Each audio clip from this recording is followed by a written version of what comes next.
कि चिराग पासवान को निपटा दिया गया। भाई चिराग पासवान ने खुद संघर्ष का रास्ता चुना है।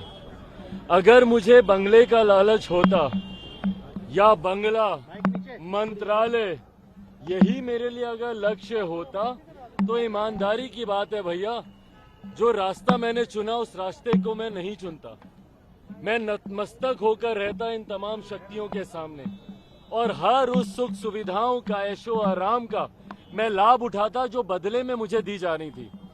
खैर अभी बातें खुलेंगी तो बहुत दूर तक जाएंगी, बताने की जरूरत नहीं है कि मुझे व्यक्तिगत तौर पर क्या क्या लालच तमाम बड़ी शक्तियों के द्वारा नहीं दिए गए। अगर मुझे अपना लालच होता, आप मुझे बताइए ना, कोई भी बुद्धिमान व्यक्ति इस बात को मानेगा। और चिराग पासवान तो भैया 21वीं सदी का पढ़ा लिखा लड़का है भैया।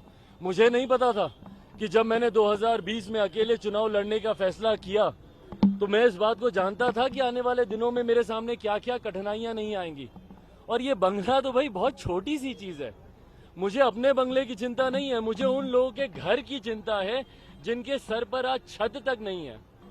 अपने ही बिहार के लोग जो बिहार में प्रवासी कहलाए जाते हैं, मुझे उनकी चिंता है भैया, जो दूसरे प्रदेशों में किराए के घर, किराए के मकान, संभवतः सड़क पर, चौल में, बस्तियों में अपना घर बसर कर रहे हैं। बिहार मेरा प्रदेश है, बिहार मेरी कर्म भूमि है। मुझे बिहार के लिए संघर्ष का रास्ता मैंने चुना है, बिहारियों के लिए संघर्ष का रास्ता चुना है। दिल्ली में घर बंगले की मुझे अगर होती तो 50 साल तक मेरे पिताजी दिल्ली में रहे, उन्होंने वहां की राजनीति की। अभी तक हम लोगों ने दिल्ली में अपना कोई ना कोई घर तो बना ही लिया होता।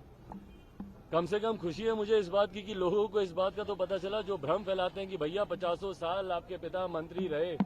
मुझे गर्व है कि वो एक ऐसे मंत्री रहे जिन्होंने अपने लिए कभी काम नहीं किया होता तो कम से कम आज अपने लिए एक वैकल्पिक व्यवस्था दिल्ली में करके रखी होती। अपने नाना नानी के घर पे मैं रह रहा हूँ और मुझे उसमें कोई दिक्कत नहीं है भैया। पर मुझे दिक्कत इस बात की है कि 12 जनपद जो आश्रय था, 12 जनपद जो छत थी, उन तमाम गरीब, मजदूर, किसान, दलित, अल्पसंख्यक, पिछड़ा वर्ग से आने वाले लोगों के लिए एक ठिकाना था 12 जनपद। 12 जनपद में लोग जाते थे बेझिझक होकर, वहां पर अपने काम, अपनी रहने, अपने खाने पीने की व्यवस्था वो मानकर चलते थे कि भैया एक घर है हम लोग का 12 जनपद में। और मैं सिर्फ बिहारियों की ही बात नहीं कर रहा हूँ, देश भर के लोगों की बात कर रहा हूँ भाई। मैं पत्रकार साथियों की बात कर रहा हूँ, आप लोगों के भी जो सहयोगी दिल्ली में रहते थे, बेरोक टोक दोपहर में पार्लियामेंट कवर कर रहे हैं, धूप है, गर्मी है, बरसात है, 12 जनपद ही आते थे, वहीं पर आकर चाय नाश्ता, खाना पीना सब वो लोग करते थे। तो ये एक आश्रय था ऐसे लोगों का जो आश्रय छीन लिया गया।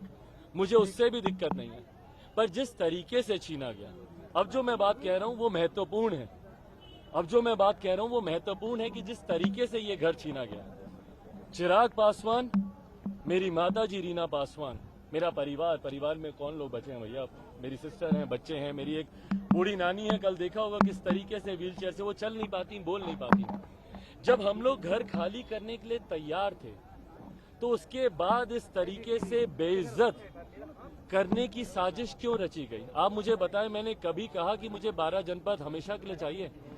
हर बार हम लोग 12 जनपद खाली करने के लिए तैयार थे, बातचीत होती थी और जितना मुझे आश्वासन दिया जाता था उतना समय मैं आगे लेता था घर को खाली करने